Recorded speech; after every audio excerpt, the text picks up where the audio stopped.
Hello, everyone, and welcome to EVTN News, and Merry Christmas. I hope everyone had a wonderful Christmas, but it's still the Christmas season, and it will be for a while. Just kind of a little bit of housekeeping.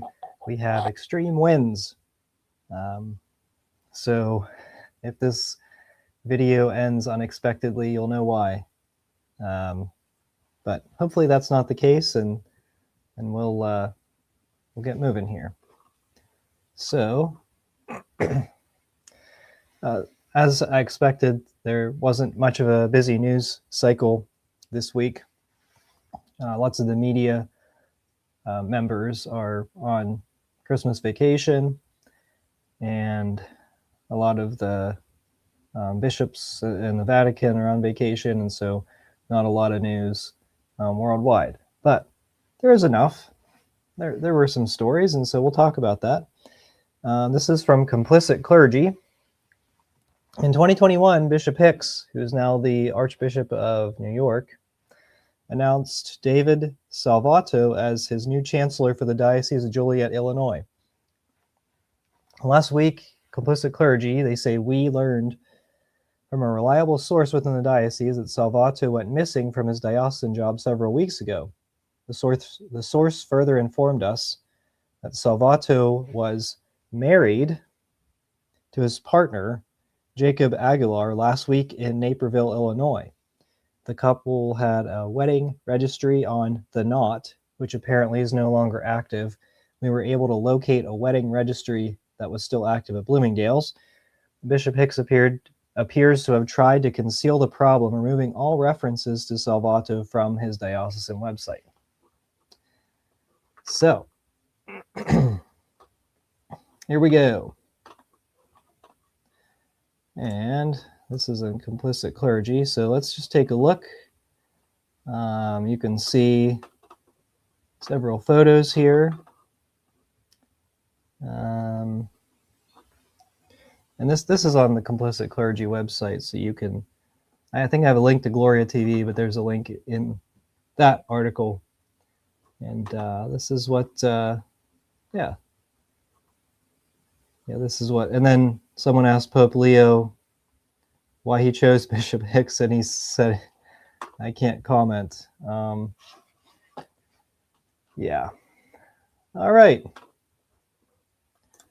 So that's that. Pretty not encouraging, right?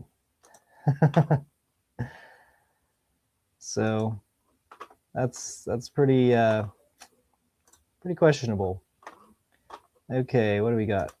What is the next one? This is great because I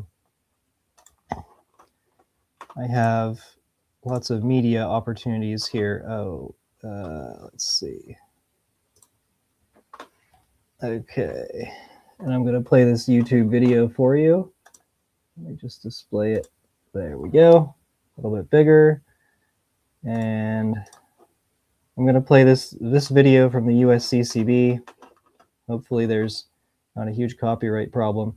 And I don't know how the volume's going to be. Hopefully this will be okay. Unity that costs, unity that heals. Today, on December 26th, we stand at a sacred crossroads. The church remembers St. Stephen's, the first martyr, and our community begins the celebration of Kwanzaa, grounded in the principle of umoja, which means unity. All right, and actually, I don't know if I navigate to another web page, but this is the USCCB's YouTube channel. So, happy Kwanzaa from the USCCB. Merry Christmas to the Catholics. I don't know if this is what's worse, immigration, their immigration nonsense, or the Kwanzaa nonsense. I can't really tell. Okay. And all right. So there you go. Happy Kwanzaa, everyone. I haven't looked, but I wonder if Father Flager from Chicago live streamed his Kwanzaa. Is it a mass? I don't know, but he does his celebration every year. And I wonder if he live streamed it again this year. Guess we'll have to see. All right, so we're going over to Ireland here. Nothing good. Archbishop of Armagh, Eamon Martin, also expressed surprise that the Vatican's Women Deacons Study Group report had been published in isolation from those of the other 9 study groups set up by Pope Francis to examine more controversial issues following the conclusion of the first gathering of the Synod on Synodality. The Archbishop said he would have preferred if the report on women deacons had come out along with the other groups looking at co-responsibility in the church, the role of lay people in the church, and so many other aspects, which I think would have been better balanced what appears to me to be the rather strong views of this particular expert group. So he's a heretic. Speaking to the tablet, he said, "It's very interesting that Pope Leo has said that this question remains open rather than that that's it is over. Our own Irish synodal pathway, so it sounds similar to the German synodal way, we have highlighted baptism and the call of baptism to mission. A really important question for the church is, how do women fully exercise their baptismal priesthood, and therefore the whole question of co-responsibility, of women's role in decision-making, women's role in leadership within the church? These are questions which remain very, very, very pressing, because naturally, those who have thought that the path to decision-making, leadership, and service in the church goes through the priesthood will feel now that women are excluded." Okay, but he's not the only heretic. Archbishop of Dublin, Dermot Farrell, told the tablet that he had no doubt that very many people, both women and men, will have been disappointed at the reported outcome of the study of the question of the ordination of women to the diaconate. He noted that the president of the commission, Cardinal Petrocchi, who had observed that this is a question to be decided on a doctrinal level, and therefore the ordination of women as deacons remains open to further theological and pastoral study. So this is what I honestly do think, that this is the way a lot of bishops are going to go, the heretical way. And obviously they're archbishops, actually. These 2 archbishops are not interested in the Catholic faith. And so therefore I'd call them to resign, because they're not interested in the Catholic faith. And it's no surprise why Ireland is in the state that it's in with archbishops like these. I mean, you could have someone that tries to turn it around, or someone that tries to talk about ordaining women. And yeah, heretics. But this is where I think a lot of bishops, sort of the conversations a lot of them are going to have. And I think in the United States, a lot of them are hesitant to really say anything on this topic. You get some, bold heretics like McElroy, who will outright say it. But some of them, I think they're kind of like waiting for it to become more popular among the people in Rome,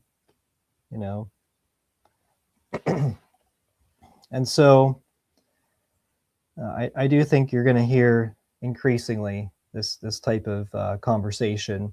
And I believe Leo was elected to continue the destructive path of Francis, and it's a very slow, like the path of Marxism is very slow, and they just erode away very slowly. And that's why the German synodal way came under fire from the Vatican, is because they were moving too quickly.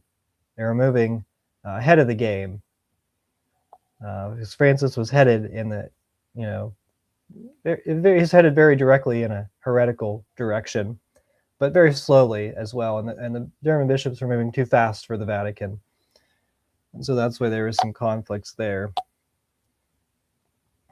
But, the Irish synodal way seems to be taking the German heretical direction. So sad to say, but you can see it very clearly. You can see the end game. It's ordination of women. I mean, that's what a lot of these heretics want. And Leo's not, I mean, you look at Leo's bishop appointments and there's something bad with most of them. So it's really sad to say, but that's probably going to continue into the new year, and we'll see what the future holds. But I think we're gonna get something bad coming up. All right, so you've probably heard about the Massachusetts manger scene that says there was no Holy Family in the manger scene, and it said there was a sign instead that says ICE was here. And I think it's in the Archdiocese of Boston, and the Archbishop told them to remove it, told the parish to remove the sign, at least remove the sign, maybe shut down the manger scene, and they said nope, and they didn't. And so worshipers and Catholic leaders have now claimed that St. Susanna's Parish in Dedham, Massachusetts, they had police move their prayer off of church property. Those reciting the rosary told a Boston TV station on Monday that they were across, this might have been this Monday, I think, so today. They were across the street on a traffic island praying around a statue of the Blessed Virgin Mary. During the prayer, one Catholic in particular, Patrick Oser, was allegedly met with police. He said, "I couldn't believe it. They asked us to leave the island and said it was church property." He said, "A Roman Catholic church is asking us to leave their property because we're praying the rosary. They're the one bringing all this attention on." The priest who's responsible for this disaster, he told the TV station that one of his secretaries called the police. He said she didn't know what was happening outside the church. Is Father Stephen Josima. He also said that the island is parish property.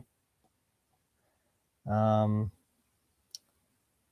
then according to the church's website, they've received roughly, here's the real reason we haven't removed it. According to the church's website, they've received roughly $24,000 in donations in light of their nativity demonstration against ICE. And it's a moneymaker.